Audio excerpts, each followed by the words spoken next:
Today's video title is Earnest of the Spirit. When different ones of you have gone through various and sundry type Christian rituals, whatever and what have you, you may have more or less ended up with the earnest of the Spirit. Now, I know some people out there will say, well, you're some sort of tongue talker and so on. Well, I'm not going to discredit that, but then again, I'm not going to give it a lot of credence in that the tongue thing is just a very minimal gift. There are bigger issues to fry and address. The earnest of the Spirit essentially is the down payment that's given to most of those of you who are really born again in the Spirit.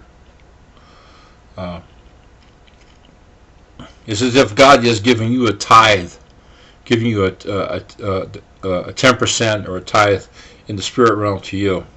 And depending on how you use it and how you go through the work of the cross and die to yourself, you can die daily or you can die all at once.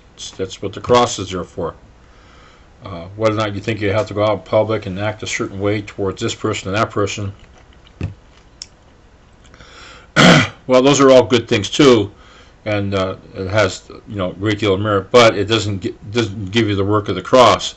The work of the cross is something that no one even know it's going on. And most, in particular, you yourself would know the difference one way or the other, and that's the way it should be. The work of the cross, you decide you want to be completely, your old man can be completely dead, and you, of course, dedicate yourself unto God, however that's interpreted. Don't misconstrue this and think, this means I have to go join the mission field and go teach to the pygmies in Africa somewhere. It's really quite an enjoyable thing, and but you're never going to know anything about anything unless you get your feet wet and start to pray and find out how God talks to you. But if you're going to lean on the Bible like a crutch and say, well, no, it's all there. I mean, all you do is you're kidding yourself. So,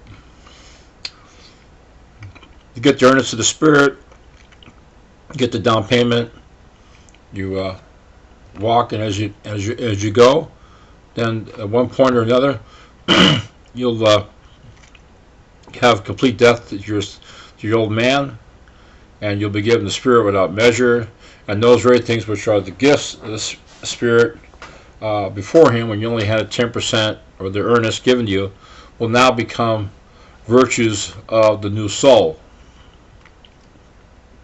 Now, the new soul is not a common thing you hear about in most of your Christian circles. Only two writers address the development of the soul, and that's St. John of the Cross, Catholic writer, and the other one is Watchman Nee. Was the earlier part of the last century, a Chinaman or a Chinese man that was somehow locked up in prison, similar to Paul, and also had similar understandings like Paul. I'm speaking of Paul the Apostle back during the time of Jesus and so on.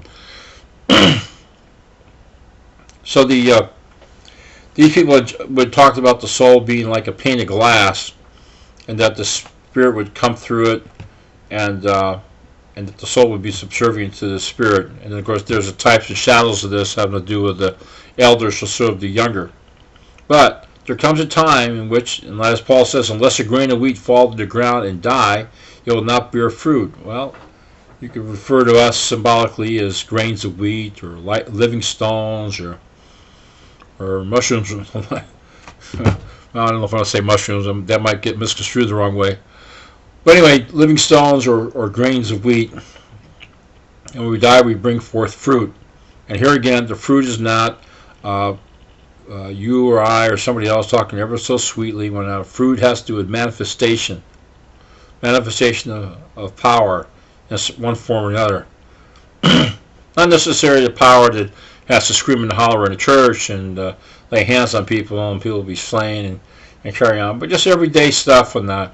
or you're prayed up. You learn how to be prayed up so that you can find out things both for yourself and for others. And this is achieved by waiting on the Lord.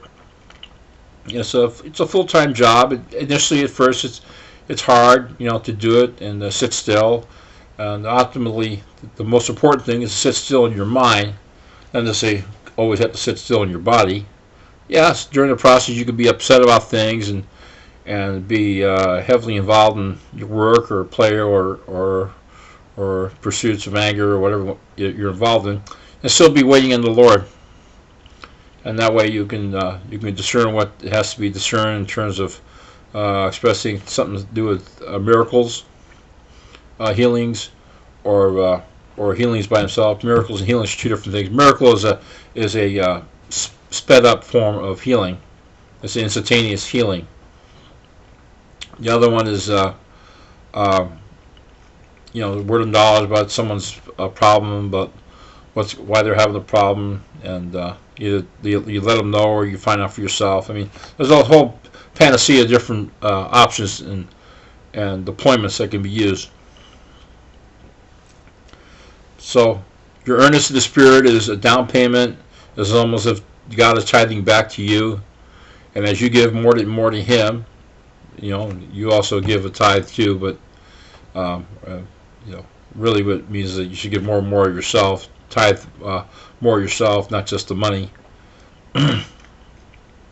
Then you'll be given more, and then depends. It's a give and take. You give more, you get more.